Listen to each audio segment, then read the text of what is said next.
You get to the place you're like, it's all about him controlling me. When in reality, it is about you letting things control you. Not the other person, but the mindset, the thought process, the stories that you believe. But typically we can't come out and just say, hey, you're believing a story, you're believing a lie, because people are like, no, I'm not, and they run away from their healing. Do you feel like a narcissist controls you? Like, do you feel like you're in a toxic relationship and this person dictates who you are?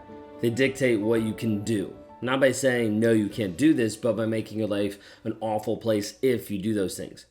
Maybe you're at the place where you're like, I think this person is narcissistic. I think this person is controlling. And you feel like that person is controlling and manipulating you. You might be at the place where this person is controlling, manipulating you, so you feel stuck. You're like, I don't know if I can get out. I don't know if healing's possible. I don't know how to be able to move ahead. We see this happen so much back and forth in toxic, in narcissistic relationships. I want to talk to you today about a concept is that the narcissist cannot control you. Some people are going to like this, some people are going to hate this. But I want to walk you through a process and a thought process of actually seeing and understanding that he doesn't control you. There's other things and other factors that are actually the main thing controlling you, but it's actually not the narcissist. If you guys are new here, my name is Ben Taylor. I'm a self-aware narcissist on this channel to provide awareness about narcissistic abuse, what it looks like, how it shows up, talking through examples in my life, talking through things that I've learned in my life. Also to bring about not just awareness, but healing in this space to help people grow, heal, and change into the person they were called to be, and ultimately continue to graduate into our Thriver community, which is focusing on developing, helping people maximize in their relationships, in their fitness, in their business, in their going back and forth with their spirituality, with connection to others. So many different pieces there.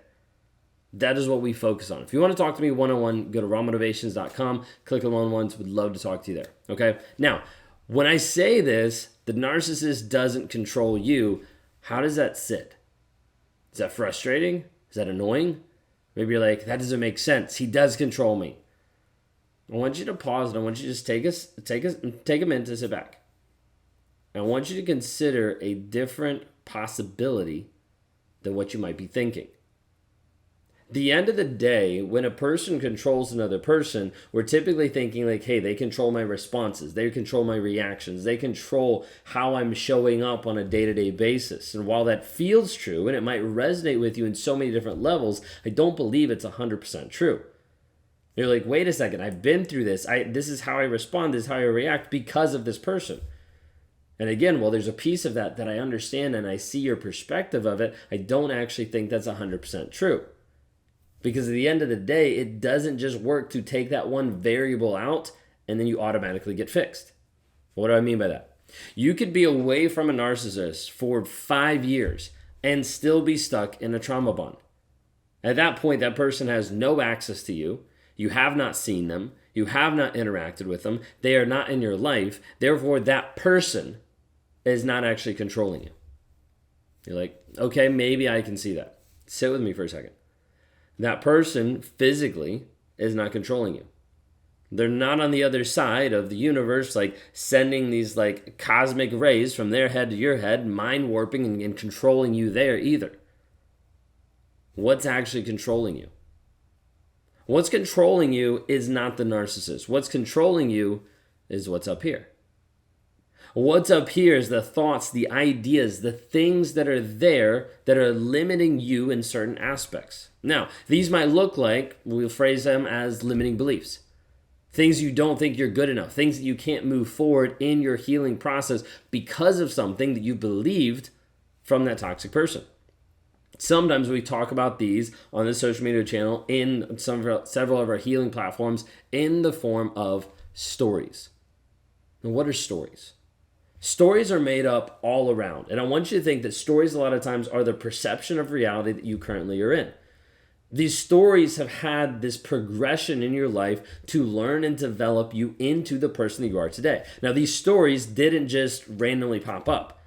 They came first off as a product of your upbringing, your parents, your influences, your friends early on were people who impressed stories upon you, how you showed up to the world, what the world was like, how that actually happened. Sometimes we refer to this as perception.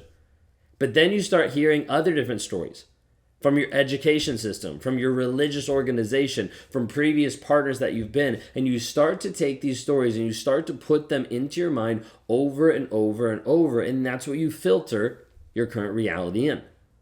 Now, what happens when you get with a narcissist? When you get with a narcissist, a whole different aspect starts to transpire. You start to get in with this toxic relationship, and what this does is you start to get more stories implanted on you. You start to get more of these stories that get thrown at you, and you're like, wait a second, what is actually true? You add on top of that gaslighting, you add on top of that manipulation, and all these stories even shift even more to not knowing what is the truth of the situation. And so these continue to grow and continue to change. Consider with me for a second that when we talk about a trauma bond, one way to describe it is that a trauma bond, picture it as a narcissist that has a rope. And I've got one end of the rope here, it loops up and down, and I have the other end of the rope here. The narcissist takes this rope and they put it around you and they pull you back. This rope is one singular story. This rope is one story that says, you are not good enough without me. So they take that rope and they put it over you and they pull you back. Whether that's a Hoover, whether that's rumination, whether that's just free mental space that he's taking up in your mind, like this is what happens. The problem is over a period of time, these happen over and over and over again. The narcissist will push you away, pull you back, push you away, pull you back, and get you to the place that you start creating your own stories, your own version that says, wait a second, I'm not good enough. No one's going to want me. I'm never going to find love. No one's going to want a single mom. Like, this isn't going to work. Maybe I should just stay. Maybe this is the best I'm going to get. Maybe this is all I deserve. And you'll start to sell yourself on a different version of reality because of the stories that have been impressed upon you and the stories that you believe. This is the part that people don't like to do the work. This is the part where the narcissist has impacted your life for such a long period of time. You get to the place you're like, it's all about him controlling me. When in reality, it is about you letting things control you. Not the other person, but the mindset, the thought process, the stories that you believe. But typically we can't come out and just say, hey, you're believing a story, you're believing a lie, because people are like, no, I'm not, and they run away from their healing. So what do? We actually help people walk them through the process of breaking the trauma bond, of helping them understand that they have stories, that they have lies that have been impressed upon them from the toxic person. They start to break those down, and then it opens up a new reality. It opens up a new capacity for them to be able to heal on a different level. What this looks like in that illustration is they've got thousands of these ropes and these ties put around them over and over and over again. So we work with them to break one. We break the first one and it opens up the possibility to break the second one. That opens up the capacity to break the third story and the fourth and the fifth and then the seventh and the eighth together. And then we start to see this happen faster and more effectively. But we have to actually work on the story you believe. You see, people don't stay with a narcissist because of the narcissist. Really. A lot of times people stay with a narcissist based on the version, the story that they believe about that relationship. How so? You have a narcissist that's abusive, that's an asshole, that's someone who's gaslighting, manipulating, raging, screaming in your face, and you stay with them. Okay, now you're walking down the road and you have a random stranger walk up to you that does the same exact thing. Do you tolerate it? Typically, no. At the end of the day, you're getting conditioned to believe a certain reality with that person. That life won't be good unless you have them. That you need that validation, that they are the only one that gets you. They're the only one in the universe that you'd be able to be connected to. And so you stay stuck for a long period of time. You don't always stay stuck, though, because this person is controlling you. You stay stuck because of the stories that you believe. Now, here's the hard part, is when I say this, there'll be a couple people that'll be like, yes, that's totally true. I know my story. And you'll still be stuck. Because you won't actually do the work to be able to change the story that you believe. Some of you will be like, I know my story, I'm going to change it. And you just apply a new thing, you do a bunch of mantras, and then you're like, yeah, this is great. And then you get triggered again, you're back in the same exact spot. Because it is a process. It is a process that we teach and that we help people walk through. But until you actually understand that another person actually isn't controlling you, but it is the stories that you believe, it is the lies that have been impressed on your life, it is the limiting beliefs that you have developed, manufactured, and written into your own life that hold you hostage. The majority of that work that we do here with clients is not going in and extracting them from a toxic relationship. It is empowering them to see that they actually have been in control of themselves the entire time. The problem is being with a narcissist, growing up in a toxic home, whatever it might be, you've lost your sense of self, you lost your sense of identity, you've lost your self-esteem, and you feel like you're broken beyond measure and that you can't actually heal and get free from this. I want you to know today and to now that that is a lie. A lie that so many different people believe, and as a result, stay stuck in a toxic relationship. You might be asking, hey, why are you so passionate about this? Like, why are you so excited to be able to say this? Because I've seen it work.